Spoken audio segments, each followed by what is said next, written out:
Hey, welcome everybody. Thanks for coming. This was kind of a last minute thing. This is probably a little bit less of a panel and more of a chatty talk where we're just gonna hang out for an hour and talk to you guys about the behind the scenes. Just imagine a fireplace up there. That's right. Wait, Mary, can I interrupt? This is a production panel. Is everybody rolling? You guys rolling there? We good? Rolling over there? You got sound? We're good? Okay. Instead of a fireplace, imagine like a control room on fire. That's right. It's more realistic that way. We're going to go down the line just in case there's a few new faces for anyone.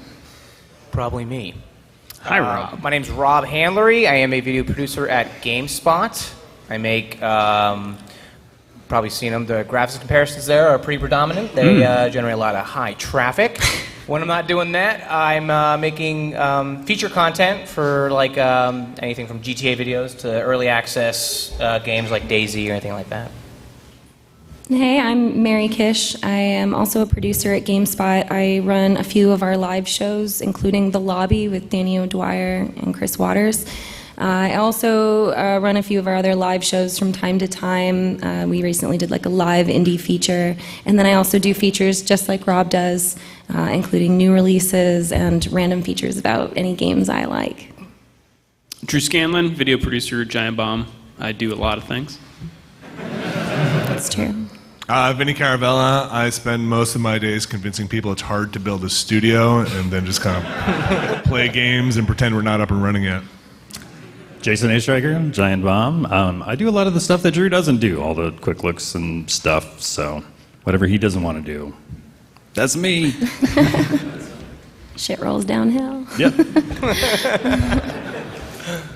Well, I think a great way to start this off is because people always do want to know where you start with a studio, and we actually did have someone recently decide to move, pack up everything, and create a brand new studio, which is amazing because you get to do it the way you want, and it's also a pain in the butt. And that was Vinny, because he did it in New York. I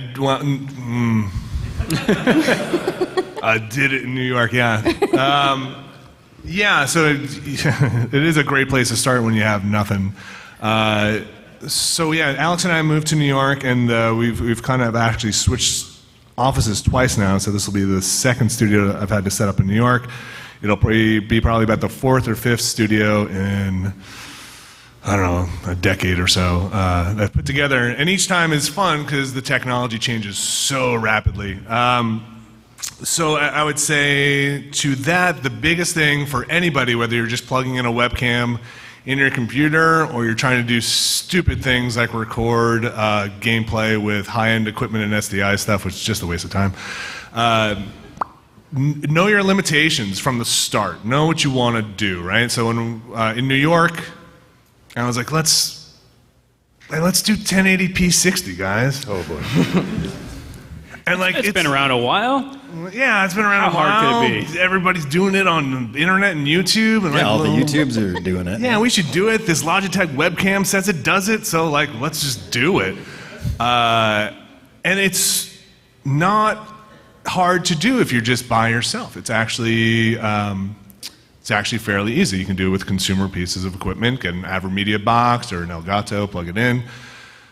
But not all 1080p 60 is the same. Like the thing that I think gets lost or doesn't translate over is what it's compressed at, right? Like, and that's actually a big thing. And I don't want to go too much into technical details, but it doesn't work for us. And that just became a nightmare. And it actually set us back a lot while I was trying to build that studio. So I actually put my expectations a little too high on the studio, and I've rolled it back to just doing 720. And then I was like, oh, this 1080p thing, I gotta get these cameras, our cameras in the studio in San Francisco don't do 1080p 60, so I had to get new cameras, and then those didn't work, and then it was just a big nightmare, and I'm glad I did it because we had to walk down those steps, but if I kind of scaled back a little bit, things probably would have gone a little more smoothly. I don't regret it, but it's one of those things where know what your deliverable is gonna be, and know what you need to do to execute on it.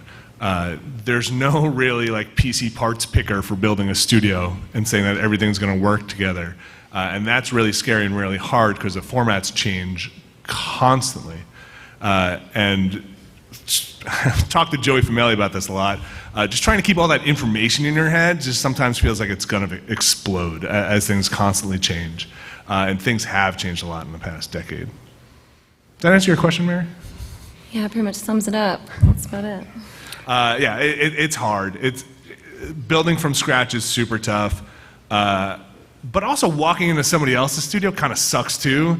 So the whole thing is kind of just don't get into it. Just stop doing it. Yeah, I'd actually like to hear Jason's perspective about walking into our cable-filled jungle. So I started my career, as it were, just doing things independently from home. So I used a lot of those same kind of consumer stuff. So I had my own way of doing things, right? And then I went to Game Informer, and they had a very small video department. So I got the opportunity to use some higher grade broadcast stuff, but still I was doing things the way that I knew how to do it. As soon as I stepped into Giant Bomb, though, that's like somebody else's house, somebody else's kitchen. It's like everybody, you know that they have forks and knives in the kitchen. You have no idea where they are or how it all works. So adhering to their way of doing things was a big change for me. Jason, actually, the blue spatula goes to the left of the yellow spatula. I'll get it, I swear, next time. And to the right of the pepper grinder. Yeah. But yeah, I mean, everything, Vinny talked about, getting equipment to work with one another. When it does, it's a family, but it's usually kind of a dysfunctional family. So some things, work. Temperamental. Yeah, very, very temperamental. So at everybody's studio, I think, is a very individual, thing. It's its own little organism, and you got to treat it as such. It's funny because we get a lot of comments that are like, why is it so damn hard for you guys to get a video on the freaking internet? Like, people do it all the time. Just plug your brain into the YouTube channel and just hit record. And it is actually that easy now. It is actually that easy to plug your Elgato into a computer, put your gameplay in, have your USB microphone or USB microphone and camera, and do it that way. Like, that is not actually that hard. True. And you record your MP4, you put it up, you're good. Your audio, it can be in sync or out of sync. That's always going to be an issue. It's a surprise. It gets hard when you have more than one person. It gets hard when you have more than one camera, and it gets hard when you have to have a studio that's flexible to have more than one console, PC, old game console. That's when things break, and that's when it gets super hard. So think about having one person who has a pair of headphones on who's listening to just the gameplay, right? That's easy. You just put your headphones into the computer, the gameplay's coming out of the computer, you got your webcam, you're all set. Now think if Jason there has headphones on also. Now he has to hear me, right? So now I have to have my audio coming out of the headphones. That means I need to hear it back. He needs to hear it back. There needs to be no delay because I'm hearing my own voice coming back. And then we need to make sure that the gameplay is not necessarily coming out of the speakers, so it's got to come out of the headphones. It just gets a lot more complicated. And if you start switching cameras and throw that into there, that's when everything breaks. So stop working with other people and have a good time by yourself.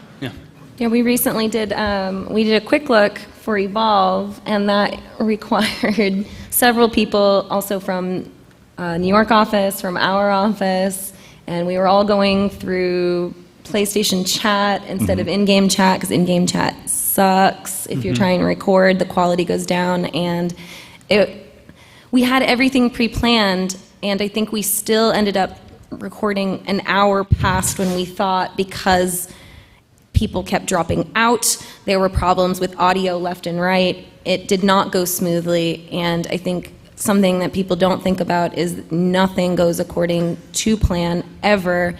When I'm ever told that we're going to start shooting at 4, I know it's a lie. I know you're lying to me, and that's okay. Because this is the kind of thing that happens when you create the kind of, when you're doing that kind of shoot, it's going to go wrong. What was your guys' experience coming into GameSpot, a place that has been entrenched in their own way of doing things for over a decade? GameSpot's going on almost 19 years old. Wow. Yeah, we're an adult now. And, there's a lot of changes when you go into a company like that. Rob and I are actually a little fairly new to the company, and it only converted to HD less than 5 years ago. So you're looking at a company that adapts to change a little slowly, and you are kind of pushing them into what you want. But if you want it not only do you have to fight for it, but you have to basically come up with it on your own. And almost all the things that we work on, we pioneer them, and if they work and nothing breaks, then we're allowed to keep doing it. Right. So you want it, go get it. But if it messes up, you look like the idiot. And that's a good testament to like Rob working on his graphics comparisons, because those didn't really exist. You wanted to do them, and you just basically started doing it. It's interesting how those kind of fanned out. Like, those were given to me, just placed in my lap. Like, we need someone to do Assassin's Creed Black Flag graphics comparison. I remember doing it, and they're tricky, but we only do them because they just get so many damn views. It's insane, hundreds of thousands, and so those were, as far as I know, how I kind of started picking my own little battles to win. Was those just started trafficking so well, especially with new consoles, right? Everyone wanted to see what the hell a PS3 is compared to a PS4. Is it worth buying? And those are still fairly top dog as far as like how many views they generate, and that's what I'm doing now. And what's really cool is like myself coming in and just basically prior to working at GameSpot, I only worked at Curse for 1 year, and working at GameSpot, I'm given the graphics comparison, and I kind of just turned it into my own thing. And how do you put your own mark on something like a graphics comparison? You would think it's just straightforward, but what are you showing exactly, right? Like, remember I've seen other graphics comparisons the other day, and it's like, you get two people on screen. You're not going to show basically a line down the middle of two different people. You're going to basically move the line, and you're going to show fanning and all sorts of moves. But it gets kind of just what I developed over the years is like, what do I want to see personally? Like, and those kind of just work out on its own. And I'd say the biggest challenge with graphics comparison is also like matching, right? You start a game. Yeah, you can compare cutscenes and pre-rendered stuff, but that's not really what you really want to show. What you do want to show is like actual gameplay. So it's always interesting to like develop a style and effectively and efficiently too. So of course I remember what I kind of figured out on my own is just like, how do I show the same image? Well, I move really slowly when I do the first level, and then the gameplay he gets when he does a graphics comparison is absolute shit. Like, he's not actually playing the game. He's turning the camera around 8 times until he gets murdered by people. He's running into things that he knows will kill them. He's getting the limitations of it so you can get the right shot. Right. The gameplay is worthless. It's not about playing the game. It's about getting the exact vision that you want to show the differences in trees that should be like 500 meters away. So that's kind of like being a game tester. Like when you're game testing, you're not playing the game, you're doing something completely different. Yeah. Right, and it's crazy how mindless it is too, because I'm also doing it like, the craziest one I did was PS3, PS4, Xbox 360, Xbox One, and then PC like over and over again, and Which one had the best graphics? PC normally takes it, not really surprising. Well, right? there you go. But then you also see like the really small details of like an Xbox One typically has like really high contrast with blacks and stuff like that. But I will say, no matter what, all the comments are just ridiculess. You don't say. All that work. On the internet. Yeah, right. But that's the funniest thing, because it's just PC Master Race. Xbox fanboys, fuck you. I love that you said, what do you want to see? And that's something we all probably ask ourselves a lot before we come up with any ideas or what we're going to do. It's honestly comes down to as simple as, well, what do I give a shit about? What do I care? And when we make plans to produce the lobby, or when you guys are doing Unprofessional Fridays, it's as simple as a lot of times we are sitting there in the office talking about something. Maybe there's a trailer for something. We turn it on, we put the speakers up, and everyone gathers around like something really cool happened. And we watch it, and then we just start talking about whether or not we liked it. And the more we talk about it, the more we realize that the conversation we're having is already interesting. We didn't do anything, but we're already starting to dissect the problem with something, or why something really succeeded. And that naturally, when I realized that if we can get 2 people to fight because they disagree, that's going in the show. That's good video, yes. Always. And we're constantly doing that. Like, that's something Danny picks up on really well when we're doing the lobby, is when people start talking about something, he hears that and he knows that it's gonna go into the next show. And those are conversations that, you know, we have when we're looking for content. So a lot of times people are like, well, why do you put the things, the particular things you have on your show? And I was like, well, that's the stuff we were talking about on Monday. And then that ends up being in the show on Tuesday. I find it also really interesting too, as far as like just how you're bringing that up. Like the office structure is so dependent on that. Like I think of like just a typical office with like cubicles and such like that. Like there needs to be conversations like continually throughout the day, or else there's just dryness. Nobody wants dry video. No. That's a sausage quote right there. Right, no dry sausage. Juicy. It's interesting what Mary said about the conflict, and I really do think, this might sound weird, but production is about contrast, right? Contrast is interesting. It's interesting in life. It's going to be interesting if you're setting up a shot with lighting. It's going to be interesting when you're laying in your music. You're going to want dynamics. You want to go loud and low and loud and low. You're going to want people with differing opinions. Nobody really wants grays and neutrals. And it's something to keep in mind if you're ever planning or producing a show, that people react to different ends of the spectrum better than they do to just kind of a flat line or a vanilla line. It's why you look for contrast in lighting. It's why that stuff is so interesting. It's why people are, I mean, this is stuff you learn when you're composing your shots. People are attracted to people's eyeballs. It's the most contrasted part of your face. It's kind of human nature, and it kind of philosophically runs through what people are attracted to in content. Not that you should always have, we're not necessarily going for reality TV and staging fights in the office. But You need one huge asshole to start fights with everyone. That's how the sausage is made. One huge asshole. But it's interesting. And at the same time, I do think everybody on this panel and most producers out there who work on a team are negotiators. You negotiate constantly in an office, and this isn't going to be a seminar on negotiation, but you have point-based negotiation, you have interest-based negotiation. And holding to your point is not going to get you anywhere, right? If you have a video that you need to get up, and trying to badger your talent or your crew to hit that date is not going to get you anywhere. And then you have interest negotiation, which is like, what are we trying to do? What are we trying to accomplish? Maybe I can be more flexible in the time we record, or maybe I can be more flexible with what we record. And you just have to kind of be ready to compromise with everybody. It's always going to be a compromise. Like Mary said earlier, nothing ever works out perfectly. So scale back if you can't reach the goal of having the perfect video, you know? Make it the best video you can within your budget. Get yourself a goddamn good microphone first, right? Seriously. Then get a decent camera. Then get some lights. And you'll be well on your way to making a good video. And then be ready to do a lot of compromising. And get a pretty good computer. So you agree, like audio first?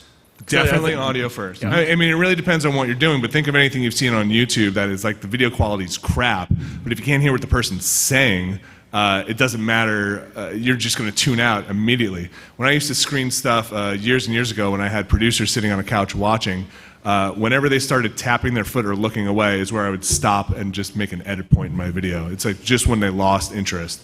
And that's where I would try and introduce some contrast into it to kind of get them back in, whether that's a hard cut or adding another music track or something. Because as soon as people start zoning out, you've kind of lost them. And that happens the most, I feel like, when you can't hear what people are saying. I agree. And when you're talking about compromise, something that like immediately comes to my mind is, I believe that was something you guys worked on, Jason and Drew, when you're working on something for Dan Reichert. It required a very particular setup. We did a little shoot of it. I don't think it even scratched the surface of how much shit they went through for like, I think just a few small hours. And it was really fascinating to watch them work that out. Yeah, Dan Reichert wanted to beat Mike Tyson in Mike Tyson's Punch-Out, something he had never done in 25 years of playing Mike Tyson's Punch-Out. So he's like, all right, well, I've tried many times, so we could probably get a couple weeks of content out of this if you just set me up in a room and I just play over and over and over again. Yeah, we actually attempted it at Game Informer. We recorded 3 straight, like, hour-long sessions no luck whatsoever. So we thought we were going to have like a gold mine of content, like Yeah, weeks it'd be worth great. of stuff. Just have Dan just go off into this room and do a live stream. But it didn't work out that way. Not entirely. Well, the best was Drew came over and he's like, I could get some GameSpot guys to like, pump Dan up and everything like that. And we all showed up and we're like watching. We're like, shit, I got stuff to do. I can't hang around. And we literally walked away and then he beat it. And then he did son of a it. bitch. Well, Same day. so like Drew and Jason, why was it so hard? Why couldn't you just plug a Nintendo into YouTube and stream it? Well, I mean, when you're dealing with like an old NES game, first of all, it's really hard to capture. It puts out like 240p. Most things are like 480 on up. That might be too technical. But Dan really wanted to play this on a CRT, so there was no like input lag.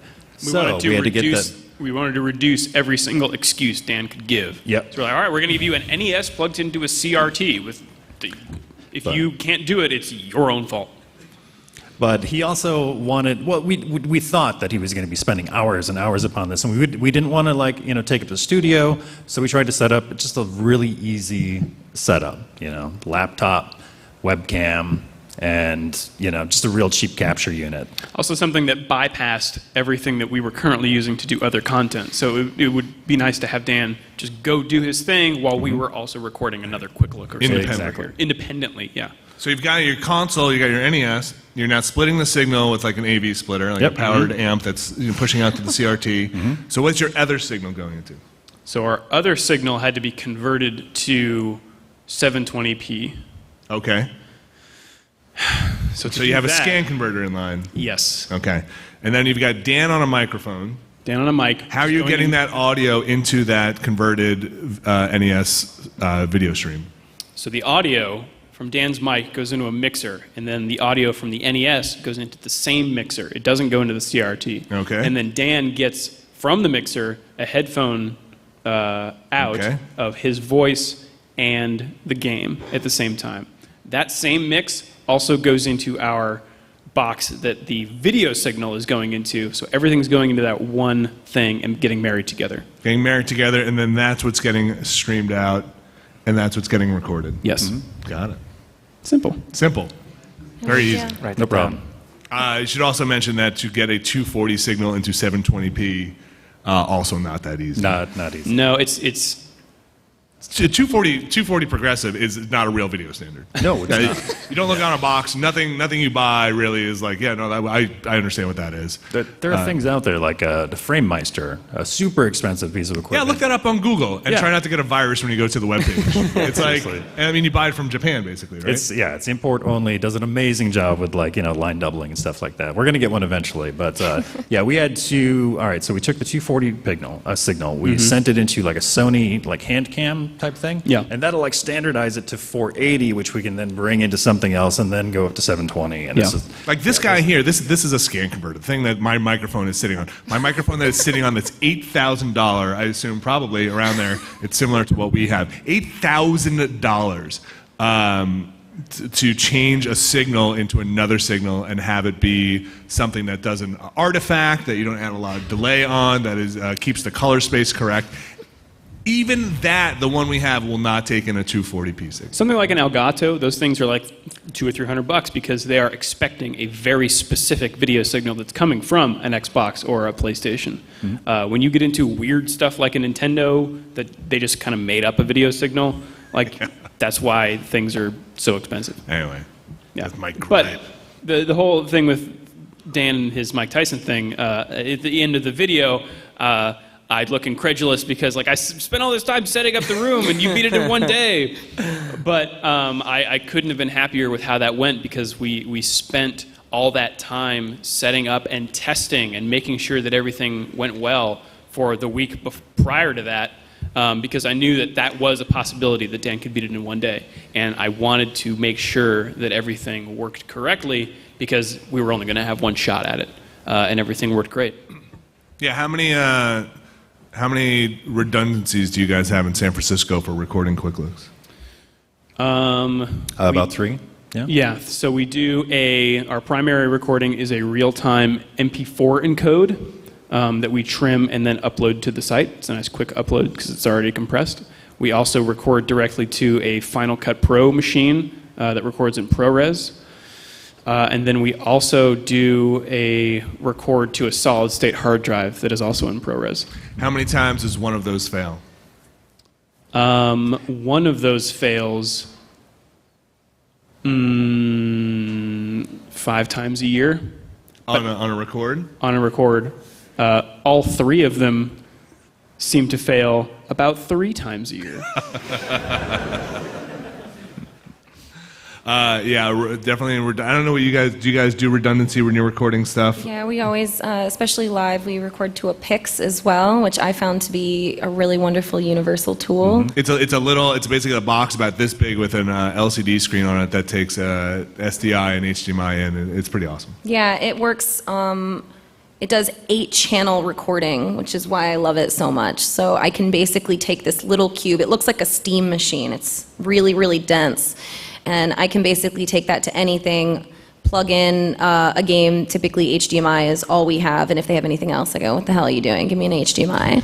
And then I can record 2 audio channels in addition to that, all on separate audio channels, so that when I'm editing it in Premiere, the voices that I'm recording are not on the same channel as my gameplay. So if something goes wrong and I need to cut it, I can literally cut out any voices without getting into my gameplay. Change volume levels. That's right. The control that you can have is just is wonderful, and those are the kinds of things that we look for when we have. But yeah, oh my God, we record at least to 1 extra, and we have about the same success rate. The PAX is about this big, and you put an SSD in it. Yes. And you can bring that to an event. And if you have like a breakout, you can get mics in it, and you can get an HDMI signal in it or an SDI signal in it. Vinny, what did that look like 10 years ago? So 10 years ago, that was a crate that was about maybe half the size of this, with a DVC HD deck in it, a tape, a bunch of scan converters in it. Maybe a laptop or something like that. And we wheeled those around Santa Monica for that E3. I had a crate that was on wheels strapped to my back with rope, rolling it up and down the pier to events. It was terrible. It was horrible. But the PAX up, it's funny, like going from component to HDMI, some stuff is really good and some stuff is not so good. The digital handshaking with HDMI devices can sometimes be really weird, especially with like Apple devices, like an iPhone. Yeah. There's a lot of this. Not working? Yeah. Yes. Now it works. And like, at least with component stuff, with the analog signal, like you had degradation in an analog signal, and you kind of was like, oh, the cable's broken, the jack is broken. Like the HDMI stuff, voodoo. It's voodoo. You just power off and power back on, and you don't know why it's not working. There's auto detection for resolutions from devices. So, like, if you have something in line that's doing a scan conversion, it'll be like, oh, I think I know what you want. It's like, you don't. You really don't know what I want. So stop changing my goddamn video signal. I need to start a show 40 minutes ago. But some stuff is great. The embedded audio is good. Being able to just walk into an event with one box and not, even as recent as like 2 or 3 years ago, we used to have a bag that had a whole bunch of adapters and cables and component cables. But now everybody's kind of HDMI. So that is better. Well, even these PAXs are getting outdated, right? I mean, 1080i, 720, everything's moving on. This is so interesting. And the PAX also doesn't. It doesn't record audio if you don't have a video feed, which screwed you over once when you were recording at an event. It was. I was so stressful. forgot what I was recording, but I had to get the dev commentary, and the PAXs, unfortunately, you have to have a video signal going in, and I basically had to have the dev play, record them on the PAX, and then re-record the gameplay separately, and they just did not like that. It wasted their time. So how many of you guys here have done the interview where 3, 2, 1, coming in, and then about 10 or 15 seconds in realize you were not recording? It's the worst. Oh, I've definitely had that happen, yeah. How many of you own up to it or say, let's just take that again? That was a bad start. You messed up. I wasn't going to say anything, but I have to. That's the go-to. I think we could do that better. I think we could take that a little better. You guys are great. Let's just do that again. God damn it. It's all me. Something happened to me. You know. Yeah. You sounded great. Like, it was like the first couple months I was working at Whiskey Media. We were shooting something for Comic Con. I can't remember what it was, but Ethan Lance threw himself down a flight of stairs. Oh no. And I wasn't recording. Yeah. So I said, let's get an alternate angle. Yeah, it's not easy. The audio stuff is probably the trickiest too. When it's funny for a video thing, the audio plays so much of a role in what you're doing, and a lot of times, even recording panels like this, you have a wireless kit over there. You got a wireless kit on your camera. Sometimes that's probably you see why Drew and Jason unwrap 50 feet of XLR cable. They are prone, and Joey and I were just talking about this. Antennas get bent on wireless kits, they get staticky, and it's just like you're doing a live thing, and you're recording it, and suddenly you're just listening there, and your talent's on screen doing this thing, and it just... It's the worst. That did not at all happen last night at the Jimmy Fun panel. This is why redundancy is so important. So Yeah. we had, a direct line for the mixer going into one channel on the camera. We had a shotgun mic, just for, the room, just in case the mixer screwed up. But we also had a Zoom plugged in like we do right now, just recording straight audio as well. Both of the audio ports on the camera blew out last night. So, On your camera? Yeah, Yeah. on my camera. So 30 seconds in, did that exact noise, and I'm like, oh shit. And So you I- can't salvage that. There's yeah, nothing, you're done. There's nothing you can do. So I quick ran over, made sure that our third backup was actually working, and Yes. it was. So I was thankfully. also I had a wireless kit going from the board to a wireless receiver on my camera, and then I was also recording a boom mic. So currently, right now, there are two clean sources: the Zoom and my camera. Redundancy is super important. Yes. I mean, But it's just one of those awkward things that it's probably the part I like least about production stuff is the hey, your mic is rubbing on your shirt, but you guys are in the middle of something here. How do I get out there and pantomime like this to somebody? Or like your big huge beard is rubbing on something, and like I don't know what to do. I don't want to stop this. It's like everything is always fine in your audio check, and it's always fine. All the cameras work and all the gameplay works 5 minutes before you start. Yeah. And then as soon as you start, somebody gets up, takes the mics off, goes to the bathroom, comes back, and suddenly it's on. Like they don't have it on. It's in their pocket or something. It's Also, mic check voice can be different from sure. Hey, give me a mic check. from Drew. recording Yeah. voice. Yeah, Oh it's yeah, huge. this is my mic check. 1 2 3 1 2 3. Awesome. Coming in 3, 2, 1. Hey everybody, we're looking at. Yeah. It was there. Yeah. We're always doing, especially when it comes to live, in the lobby, when there's mic issues, when a game is ready to play, but all of a sudden it decides not to, and we're cutting to a very particular camera angle that we know is high enough that I can crawl on the floor, and you'll hear me, you'll very rarely, you should ever see it, but every once in a while, what's actually happening behind camera is I'm doing this so Danny knows to keep talking, and I'm messing with people while they're talking, and they're having a So it's conversation. just a one shot on Danny, right? That's right, and he might be having to ask them a question. He might have to. And so they're answering, and I'm saying, answer them, and I give them their little mic, and I make them talk, and there's a weird level of professionalism that you have to have when there's so much weird shit happening. There's a guy bent over, there's an ass right in your face, and you have to be talking about the game that just came out, and they're plugging cables in, and I'm cussing like a sailor in the background, I'm fixing mics, and then we run off like it never happened. And I think that's something that really happens with this, is that there's a lot of effort in making it look effortless. Right. If you see the seams, then you've done it wrong. Yeah. Unless you're intentionally ripping the fabric apart, and then you probably see the seams. It's sweaty and stressful, and it's partially really good talent on the other side of the camera. I cannot say this enough. Having good people on the other side makes your our job job so 100% easier. And I think we've been really lucky, all of us here, to work with really exceptional talent. And then on the other side, it's sweat and blood, literally sweat and blood. I remember we were starting a show, and everything was all set. We were 5 seconds away from pulling the fader bar down, and there was a guest sitting there. I was like, I'll get you a beer.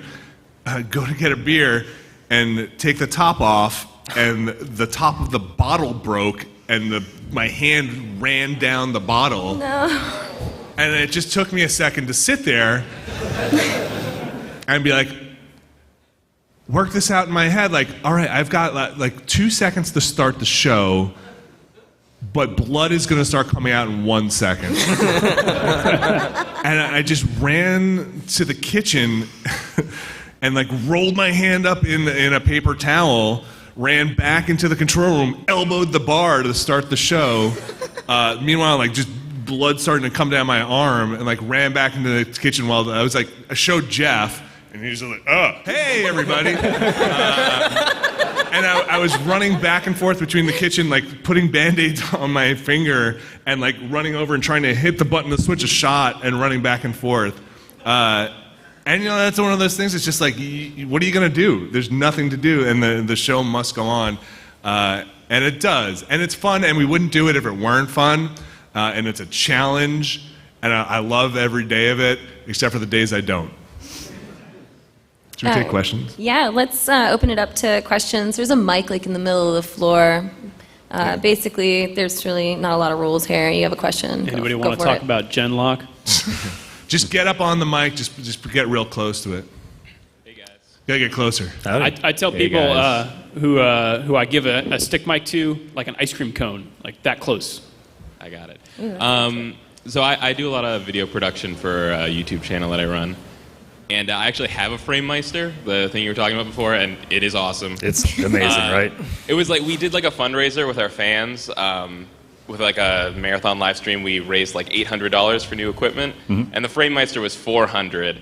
And I thought that was going to be it. And then, like, that does, like, RGB SCART. So I was like, well, we got to get the SCART cables now. Yeah, like, you need it needs to that look the $35 best. cable and as well. it ended up using all $800 and stuff. Okay. And I thought the video looks amazing. But, of course, like, it's not like anyone watching it commented, like, oh, video's so much better. Like, so I guess, like, my question is, like, because I just obsess about video quality.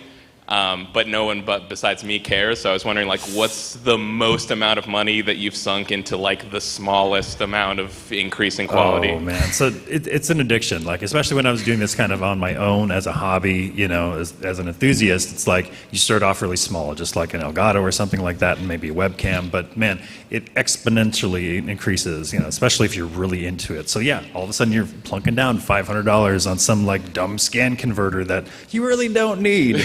But yeah, easily $1,000 on like mixers and stuff like that, just for at home. It's addicting, and I'm sorry, my wife. Video equipment sorry. is super expensive. Like this little fuzzy thing on here. I'm gonna pull it off. That's probably this thing's probably $15. like $40. Like, I'm not kidding. Well, windscreens on our lavaliers, those things are like $20. It's like I can make that at home. My son could make that thing. I don't know. They overcharge. Not overcharge. Yeah. Bless them. I don't know. They charge what they can I actually get. do, like, the mics that we have at home are like this big, but we use little ball windscreens on them because they're like $2. But if you get the ones that are this big, they're like $45 because they know that you want it. The blue, the Yeti, great mic for home use. I recommend that one for the quality's fantastic on it, and it's like $100 and something bucks. But it's a USB mic if anybody's doing stuff at home. We have a spit guard on a mic that was like $80. It just catches spit. It's a net. Thanks, guys. Yeah, you got it. Thank you.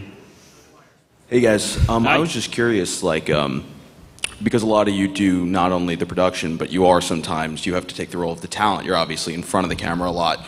Do you find that, like, you're more conscious of, like, the things that are going on, like making eye contact with the camera and audio, because you have been on the tail end so much of it and, like, in charge of, like, cutting and all that other stuff?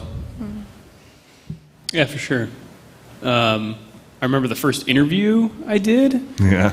It was it Halo? It was Halo. Yeah, Yeah. I interviewed David Ellis. Yep, I remember that. For Reach, I Yep. think. At a Reach event. Yeah. So it was. You're right. It was a lot of like, well, I know exactly how I would edit this. So I know how I want to ask my questions and do eye contact and stuff.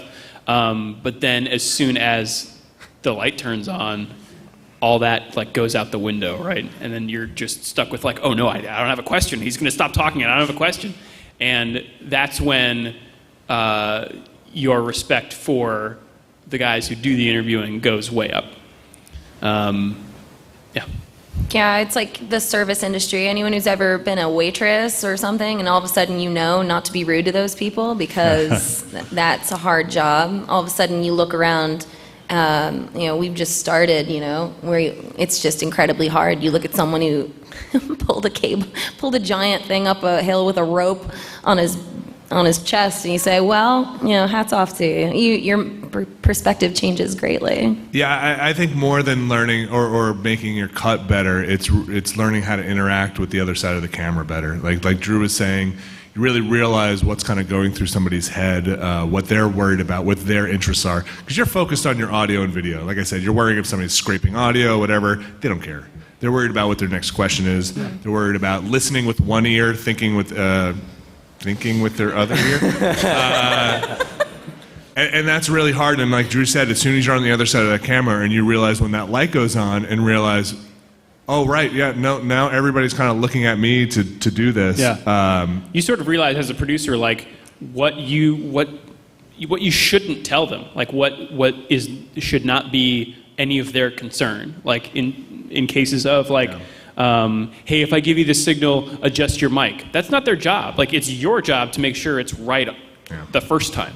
And I will say, it's really, a lot of people don't think about it anymore, but if you get outside of the gaming industry and outside of kind of reality television, there are places where people shoot video and other people edit video. And I think being an editor or a shooter and doing both, that makes your product a lot better. Oh, it's huge. Oh, yeah, totally. Yeah. I would even say, getting like dev commentary, a lot of times you don't know who you're capturing, and it turns out it's a guy who speaks barely any English. And you sit there and you let him do his spiel, and then you would say, that was great, thank you so much. Perfect, everything went great. And you go back to the office and you go, we're doing an impressions piece. Here, everyone listen to this. Yeah, like when you know what to shoot, you'll know, like, if you're not an editor, you might just spend like, I got the shot of this puddle, or I got the shot of this cloud, it's fucking rad, I got the shot of this, dude's head. And then when you're an editor, you realize, I need to get the shot of that puddle for 15 seconds because I need heads and tails on it. Or this whip pan is never going to work when this guy edits it. So I think actually taking on every role will always make your product better, and have a bit of empathy for everybody that's involved. Yep. Awesome, thank you. You got it. Hey guys, I was just wondering if there's a funny behind-the-scenes story about the Giant Bomb GDC 2014 video, the one where you had a party going on in the background and Jeff Gersman and Phil Fish were passing around a bottle of Buckfast. Yeah, that's the one where I sliced my hand open. Oh, that was it. Oh my God. Sorry. Yeah, Sorry. I think you weren't there. You were somewhere. I don't know where I was. Yeah. Yeah, you were somewhere. Were you with Patrick? Maybe? Was that the trip? Yeah. Yeah. You were somewhere. That's the one where I cut my hand open. Yeah. That was enough for me. Okay. Move to thank New you. York. To that note, I will say, if you a responsible producer, you have to have fun, but you have to keep in mind some of that stuff. And Giant Bomb walks a line between the goofy stuff and making sure that we make a safe, fun environment for everybody. So, if things do, or somebody, we're not always the best at it, but it's something we think about. Like, does this need to turn off? Like, in all honesty, like, is this something that is, we don't want anybody to get hurt, or we don't want anybody to get too intoxicated, and it's something we think about. Mm-hmm. I was there. I remember I was there for fun. I wasn't doing anything. I was having a beer with everyone at the party, and who was recording? It was you, Jason? Somebody was like, all the voices from the people having so much fun in the background were picking up on the mics. So I had to be the big jerk to wrangle everyone up and say, I know you guys are having a really good time. We're going to move into this dark, cold room over here. If you could all follow me. I was there. Yeah, I remember that. I was like, thanks, Mary. Yeah, I was that lame person so that the audio was better. That was me. Yeah. Thanks. That's all I got. Thank you. Yeah. Hello. Hi. Hello. Hi. So you went through all that stuff to get the NAS to capture properly for Dan's Mike Tyson fight. For things like the Retron that actually just output to HDMI, how much is there a noticeable difference between running it on a Retron that will just give you an HDMI output versus... there's some audio or video conversion going on, and it's not an exact replica of the hardware. So some people can notice a little bit of input delay, some people can't. I'm in the camp that really can't see it too much, but once again, we did not want to give Dan any excuses. Well, the funny thing is, Dan went to a bar a few days after this and played it on an HD TV and beat him there too. So it was all mental. So sometimes when you're doing the live streams, it seems like you're using Retron and it's going okay and it works perfectly. I'm trying to do some capture stuff. And That is the super easiest way to do it, absolutely. That's what we use for everything. If you talk to a speedrunner, they will probably laugh at you. They need original software, they need a CRT, but for general purpose stuff, The only thing with the Retron I've had problems with is the audio. The digital audio coming out of that thing can sometimes flake out. Yeah. I think you guys strip it out, right? Yeah, we strip out the audio, make it analog, and then ingest it that way. All right, thank you. Hey guys. Yep. Howdy. Hello. So after talking about when you're all the work you put in to try and maintain professionalism on camera, when you're messing around in the back, just trying to keep everything from burning down completely, what sort of, when you're just a viewer, is most cringeworthy to see other people not work to correct? Basically, I'm thinking of, like, let's say it's an unprofessional Friday before a holiday weekend, and Jeff is sitting in the back with the switchboard right there, looking at it like he wants to wear it like a guitar. Like, Eating on camera. Yeah. That's it. Yeah. Oh, that's a big pet peeve. I hate Anytime that. I'm watching something, I see somebody eat on camera. I've been there. Everybody, unless you're wearing headphones, you don't realize it. It is. Yep. And then somebody from the side's like, "Hey, check out this new bag of chips," and I'm like, "Oh shit!" Oh yeah, let me open that right in front. Yeah. Turn everybody down. Yeah, that's mine. Or Anytime like this. All right, clapping on my. Yeah. That's a tough one. We're laughing, right? Yeah, no laughing on Giant Bomb set. Yeah, some people are lies with their mic checks. You say, "Oh, just give me a little bit of levels so I can get your levels right," and they go, "Okay, I've talked about like this." And then you go live and like, "Well, hey, how's it going?" And you're in the back fixing it. And that happens all the time. That and when people talk over each other is the #1 rule I always try to avoid. I think Danny taught me this. He used to say 101. No one ever talks over anyone else. You're not that important. Everyone be quiet when someone else is talking. You wait your turn, because when it's muddled, nobody can hear anybody, and all points are lost. Nobody wins. Side conversations get real rough. It's audio. Like, audio is such a big part of it. And when you're sitting on a couch and you have like 10 people there and you're not talking, and Rob and Mary are talking, and I'm talking to Jason over here, but we're mic'd. Yeah, It all picks up. That's what a microphone does. It picks up everybody.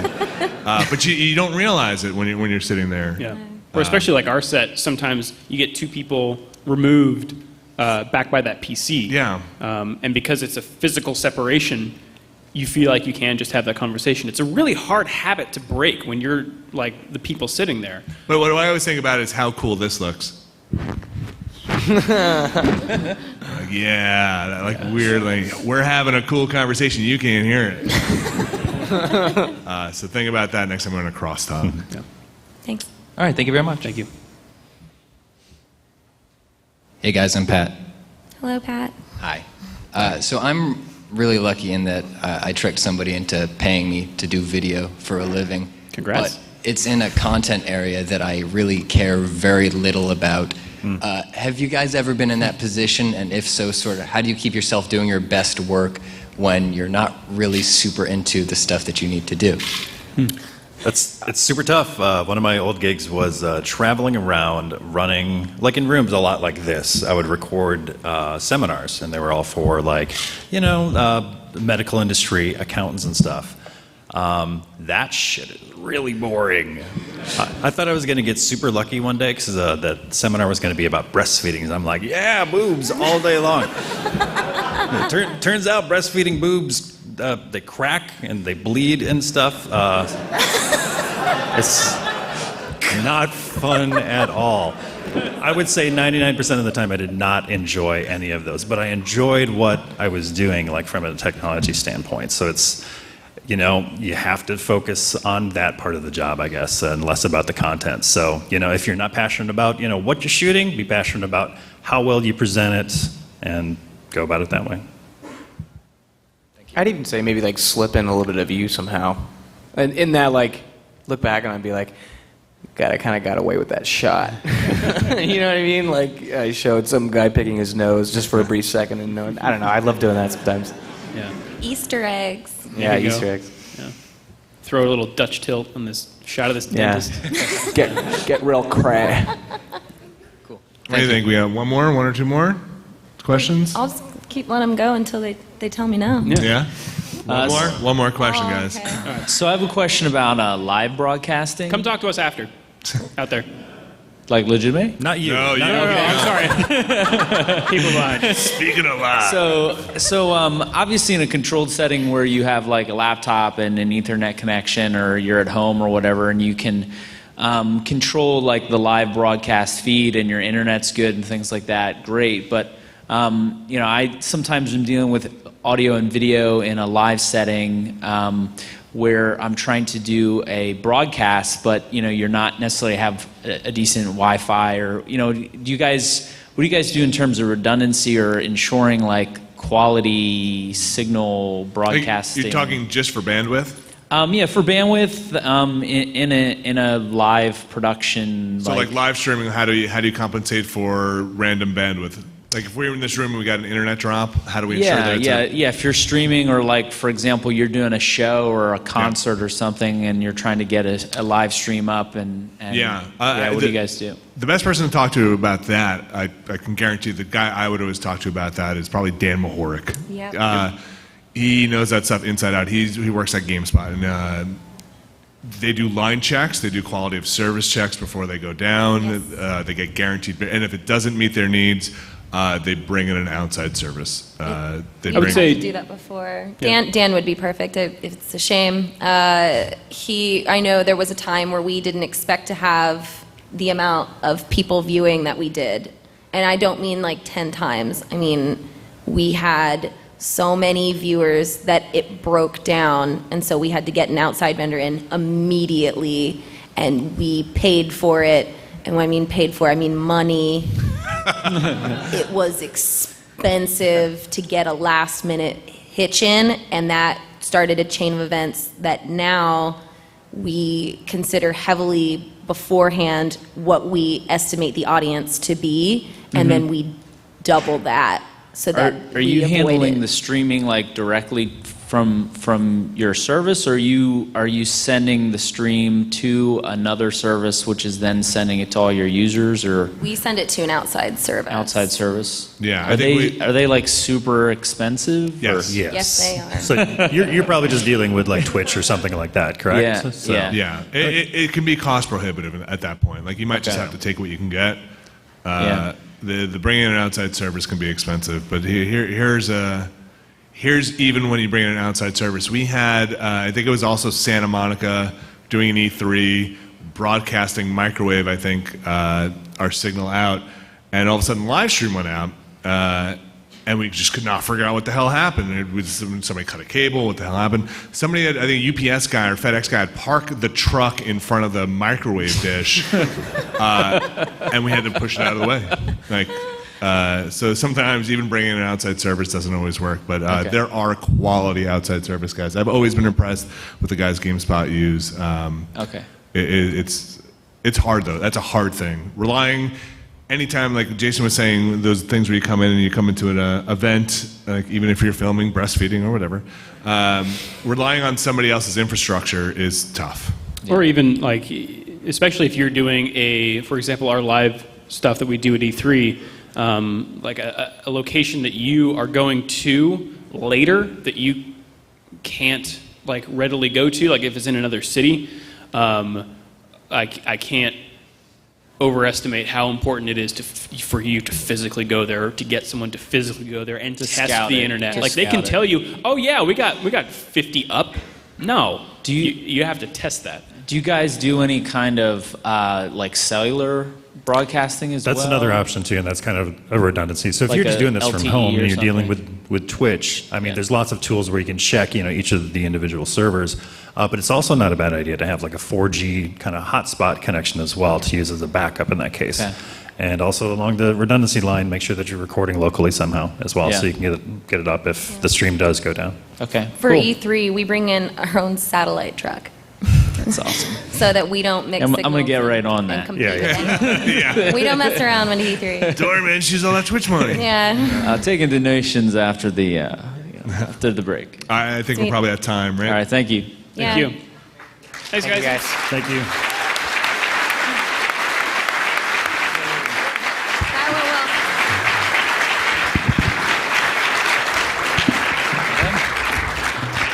Special thanks to Alex for filming for us. Oh, that's right. Thank you very Thank you much. so much, Alex.